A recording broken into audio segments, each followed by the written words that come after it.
UP के कानपुर से एक ऐसी चौंकाने वाली कहानी सामने आई है जिसने पुलिस के भी होश उड़ा दिए। मामला सिर्फ एक छोटी सी लूट से शुरू हुआ था, लेकिन जांच आगे बढ़ी तो 1600 करोड़ रुपए के संदिग्ध नकद लेन देन का जाल सामने आ गया। 16 फरवरी की रात चकेरी थाना क्षेत्र से डायल 112 पर लूट की सूचना मिली। सूचना देने वाला शख्स वाहिद था। पुलिस जब उसे थाने लेकर गई तो वो अचानक अपने बयान से पलट गया। पहले उसने लाखों की लूट की बात कही, फिर बोला कि लूट नहीं बल्कि पैसों की लेन देन का विवाद था और उसने केस दर्ज कराने से भी इनकार कर दिया। पुलिस को यही बदला हुआ रवैया खटक गया। पुलिस आयुक्त रघुवीर लाल ने घटना की जानकारी देते हुए बताया कि मामले की हर एंगल से जांच जारी है। बैंकिंग और आर्थिक लेन देन की गहराई से पड़ताल हो रही है। इस 16 फरवरी को एक लूट की घटना होती है जिसमें वादी द्वारा एक एफआईआर नहीं लिखाया जाता है और वहां से हमारी टीम को डाउट होता है और उनसे जो प्राइमरी जो जानकारी मिलती है उस जानकारी के आधार पर ये पता लगा था कि इसमें 8 लाख रुपए की लूट हुई है। लेकिन वादी कतई नहीं लिखा रहा था। वादी ने कहा था कि ये हमारा झगड़ा का मामला है। हमारी टीम इसके पीछे जो है जानकारी करने के लिए बैंक गई और बैंक से विड्रॉल का पैटर्न देखा है कि बैंक से कितना पैसा निकला है। उसकी और जो लुटेरों की जानकारी करते करते हमको ये पता लगा है कि कुछ लोग इनमें से दिल्ली में जामा मस्जिद में उनके लोकेशन पे ले हैं, कुछ का कश्मीर और नेपाल में भी इनकी मोबिलिटी का पता लगा।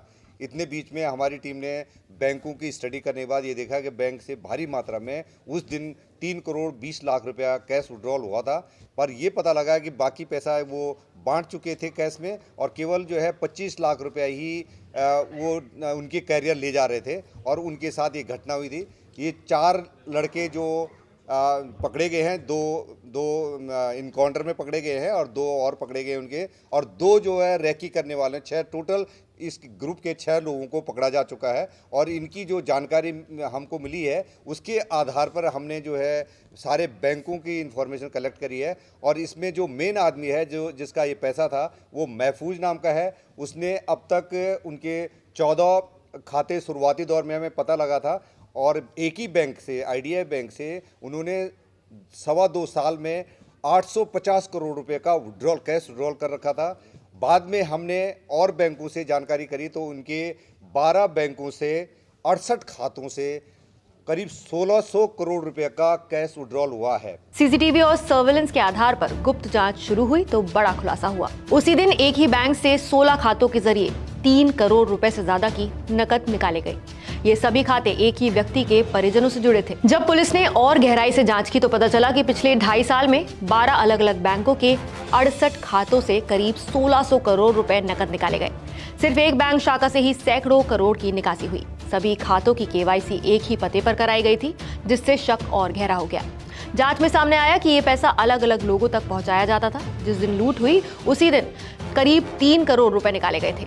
रकम का बड़ा हिस्सा बांट दिया गया और आखिरी 25 लाख रुपए बाइक से ले जाए जा रहे थे, जिन्हें रास्ते में लूट लिया गया। हैरानी की बात ये थी कि लूट के बाद भी उसी खाते से 1 करोड़ रुपए और निकाले गए। क्राइम ब्रांच ने कार्रवाई करते हुए मुठभेड़ के बाद 6 आरोपियों को गिरफ्तार किया। इनके पास से 10,73,000 रुपए नकद और अवैध हथियार भी बरामद हुए। जांच में पता चला कि वारदात के बाद आरोपियों की लोकेशन दिल्ली के जामा मस्जिद इलाके, फिर कश्मीर और फिर नेपाल तक मिली थी। आरोपी इरफान ने कबूल किया कि उसने सिर्फ रेकी की थी और इसके बदले उसे 2 लाख रुपए मिले, जिसके बाद वो कश्मीर घूमने चला गया था।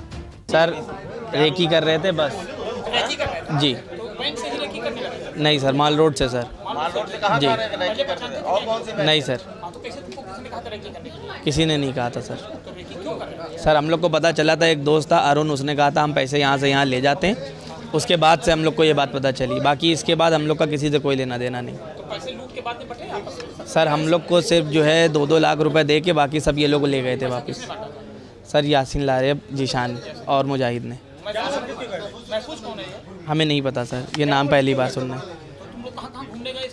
कहीं नहीं सर, दिल्ली गए, कश्मीर गए, बस वापस आ गए।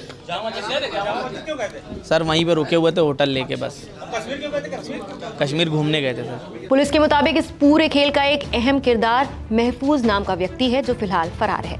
उसके और उसके परिजनों के नाम पर दर्जनों खाते मिले हैं। जांच में कुछ शेल कंपनियों का भी पता चला है। अब मामला सिर्फ एक लूट तक सीमित नहीं रहा है। पुलिस ने आयकर विभाग, प्रवर्तन निदेशालय यानी ईडी और आरबीआई समेत कई एजेंसियों से संपर्क किया है। ये जांच की जा रही है कि इतनी भारी नकद कैसे विड्रॉ की गई और इसका इस्तेमाल कहां किया गया और इसका मकसद आखिर क्या था। साथ ही ये भी देखा जा रहा है कि कहीं इसमें बैंक कर्मचारियों की मिलीभगत तो नहीं थी। हालांकि अब तक जांच में किसी आतंकी कनेक्शन की पुष्टि नहीं हुई है, लेकिन 1600 करोड़ रुपए के संदिग्ध नेटवर्क ने कानपुर पुलिस से लेकर पूरे महकमे को हैरान कर दिया है। मामला अब हाई प्रोफाइल आर्थिक जांच में बदल चुका है। यहाँ आपको ये भी जानना चाहिए कि हवाला क्या है और इस पर कानून क्या कहता है, तो चलिए आपको बताते हैं। तो हवाला पैसे भेजने का एक गैर कानूनी तरीका है। इसमें बैंक या आधिकारिक कागजात का इस्तेमाल नहीं किया जाता, फिर भी पैसा देश या फिर विदेश में पहुंचा दिया जाता है। कई बार असली नकदी एक जगह से दूसरी जगह नहीं जाती, बल्कि लोगों के आपसी नेटवर्क के जरिए हिसाब बराबर कर दिया जाता है। इस तरीके का इस्तेमाल अक्सर काला धन को छिपाने, टैक्स चोरी करने, विदेशी मुद्रा नियम तोड़ने और गलत गतिविधियों के लिए फंड जुटाने में किया जाता है। हवाला और अवैध पैसों के मामलों में कई सख्त कानून लागू होते हैं, जैसे कि विदेशी मुद्रा प्रबंधन अधिनियम 1999 यानी फेमा के तहत बिना ऑथराइज बैंक या फिर माध्यम के विदेशी मुद्रा का लेन देन करना प्रतिबंधित है। इस कानून की धारा 13 के अनुसार नियम तोड़ने पर लेन देन की रकम के 3 गुना तक जुर्माना लगाया जा सकता है और एक अन्य दंड भी दिया जा सकते हैं। वहीं prevention of money laundering act 2002 यानी पीएमएलए के तहत अवैध तरीके से कमाए गए पैसे को कानूनी दिखाना अपराध है। इसमें दोष साबित होने पर 3 से 7 साल तक की जेल और कुछ मामलों में 10 साल तक की जेल भी हो सकती है और संपत्ति जब्त करने का प्रावधान भी है।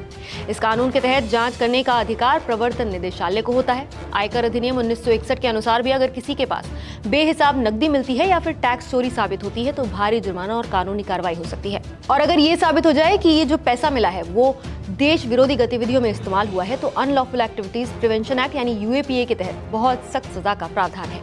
इस कानून में सजा अपराध की प्रकृति पर निर्भर करती है। यदि किसी व्यक्ति पर आतंकी गतिविधि में शामिल होने का आरोप सिद्ध हो जाता है तो उसे कम से कम 5 साल की सजा हो सकती है, जो उम्र कैद तक बढ़ सकती है। अगर आतंकी कृत्य के कारण किसी की मौत हो जाती है तो दोषी को मौत की सजा या फिर उम्र कैद भी दी जा सकती है। आतंकी फंडिंग के मामले में आमतौर पर 5 साल से लेकर उम्र कैद तक की सजा या फिर जुर्माना या फिर दोनों लगाए जा सकते हैं। वहीं किसी आतंकी संगठन की सदस्यता लेने या फिर उसका समर्थन करने पर करीब 10 साल तक की जेल और जुर्माना हो सकता है। इसके अलावा इस कानून में संपत्ति जब्त करने और लंबी अवधि तक हिरासत में रखकर जांच करने जैसे विशेष अधिकार भी एजेंसियों को दिए गए हैं। इसके अलावा लूट, आपराधिक साजिश और अवैध हथियार रखने जैसे मामलों में भारतीय न्याय संहिता और शस्त्र अधिनियम के तहत अलग अलग मुकदमे दर्ज किए जा सकते हैं।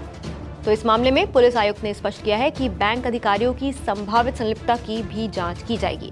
आरबीआई से बैंकिंग प्रक्रियाओं की जांच, आयकर विभाग से कर अनुपालन की समीक्षा और ईडी से मनी लॉन्ड्रिंग एंगल की जांच की सिफारिश की गई है। सीबीआई को भी व्यापक आपराधिक साजिश की जांच के लिए पत्र भेजा जा सकता है। आरोपियों को कोर्ट में पेश किया जा रहा है, जबकि मुख्य आरोपी महफूज की तलाश अभी जारी है। ये मामला न केवल कानपुर बल्कि पूरे प्रदेश में बैंकिंग निगरानी, केवाईसी अनुपालन और वित्तीय अपराध नियंत्रण तंत्र पर गंभीर सवाल खड़े करता है। फिलहाल आप इस पूरे घटनाक्रम पर क्या कहेंगे, हमें कमेंट करके अपनी राय जरूर बताइए। नमस्कार, मैं हूं मानक गुप्ता। अगर आपको हमारा ये वीडियो पसंद आया हो तो इसे लाइक और शेयर जरूर करें और हाँ, हमें सब्सक्राइब और फॉलो करना ना भूलें ताकि आप देश और दुनिया की कोई खबर मिस ना करें। तो जुड़े रहिए हमारे साथ और देखते रहिए न्यूज़ 24।